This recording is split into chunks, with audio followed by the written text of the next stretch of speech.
안녕하세요 여러분, 미루입니다. 오늘은 영어로 독서노트를 한번 써봤어요. 그래서 영어로 독서노트를 제가 왜 쓰는지, 그리고 영어 독서노트를 통해서 영어 공부를 어떻게 하는지까지도 좀 공유해 보려고 합니다.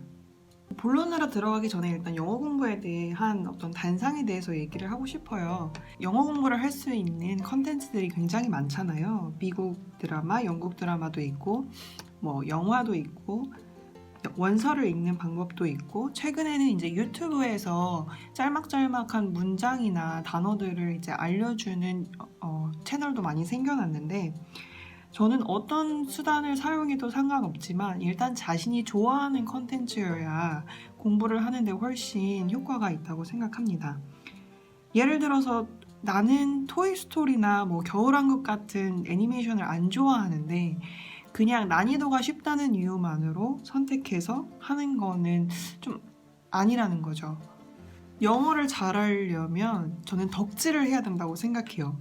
제 주변에서 아주 고등학교나 중학교 때부터 영어를 굉장히 잘했던 친구들은 덕질을 그렇게 많이 했어요. 자기가 좋아하는 TV 프로그램, 프렌즈라든지 섹스 앤 더 시티라든지 이런 드라마를 공부하기 위해서가 아니라 너무너무 좋아서 그거를 리플레이해서 계속 보고, 또 제가 아는 어떤 분은 매트릭스를 너무 좋아해서 그 영화를 50번을 보다 보니까 외우려고 하지 않아도 저절로 대사가 외워졌다는 거예요. 그리고 영어 공부에서 가장 중요한 것은 저는 커뮤니케이션이라고 생각을 합니다. 가장 좋은 방법은 현지인들과 계속 소통하면서 언어를 얻는 방식이 가장 효과적인 방법이지만, 저같이 내향인인 사람, 친구를 만드는 것을 그렇게 익숙하지 않는 사람, 영어권 국가가 아닌 국가에 있어서 영어를 쓰는 사람을 만나기가 쉽지 않은 사람들 같은 경우에는 책을 읽는 것도 저는 추천을 드립니다.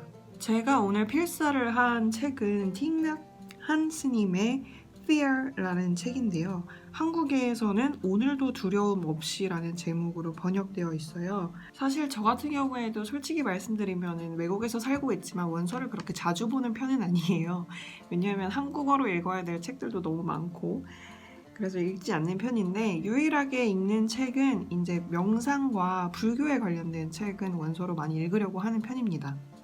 나중에 혹시 한국에서 살게 된다고 한다면 불교와 관련된 영어를 좀 알고 있으면은 그쪽으로 좀 직업을 얻을 수 있지 않을까 하는 생각도 좀 하고 있어요. 그래서 불교와 관련된 어떤 단어나 용어들을 영어로 좀 알고 있고 싶은 욕심에 그런 쪽의 원서를 찾아보는 것도 있고, 다른 영상 보시면 또 아셨겠지만 제가 매일 일어나서 108배를 하고 명상을 하고 이런 거를 되게 좋아해요. 그래서 책을 읽는 것도 하나의 명상의 하나의 행위라고 생각하고, 그리고 특히 스님들이 이렇게 쓰신 책은 정말 어마어마한 내용이 담겨 있어서 그냥 읽고 따라 쓰는 것만으로도 굉장한 힐링이 된다고 해야 될까요?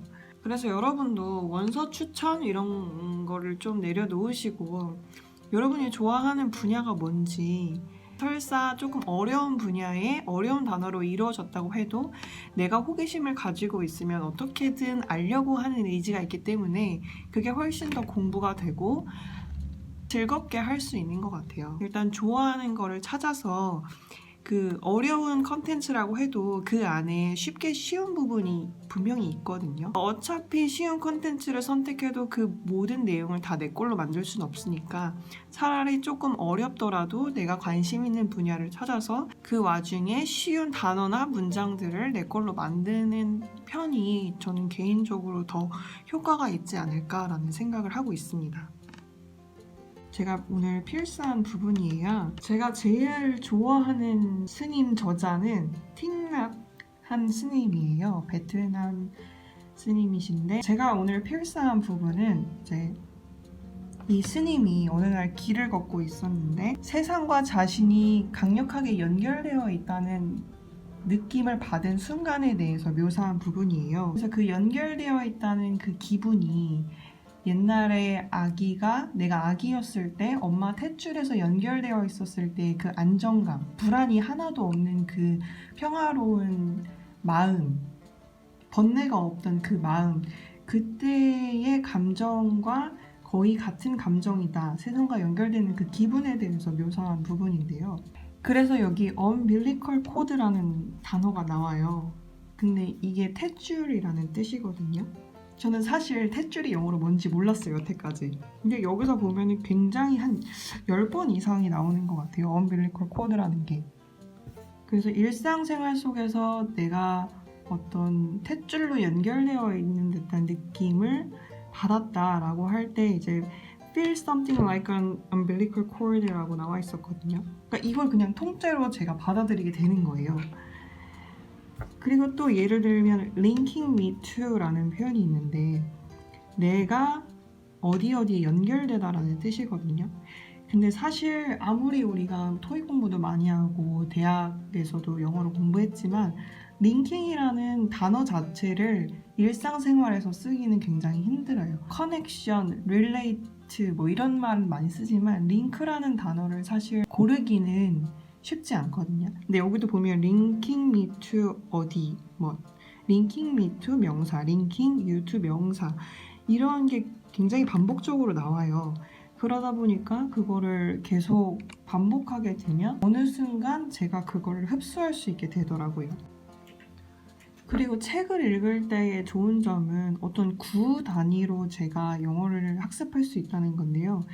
예를 들면은 saw나 clearly를 따로 외우는 게 아니라 그냥 I saw very clearly that을 그냥 통째로 배우는 거예요. 그래서 구어를 사용할 때도 그거를 사용할 수 있게 됩니다.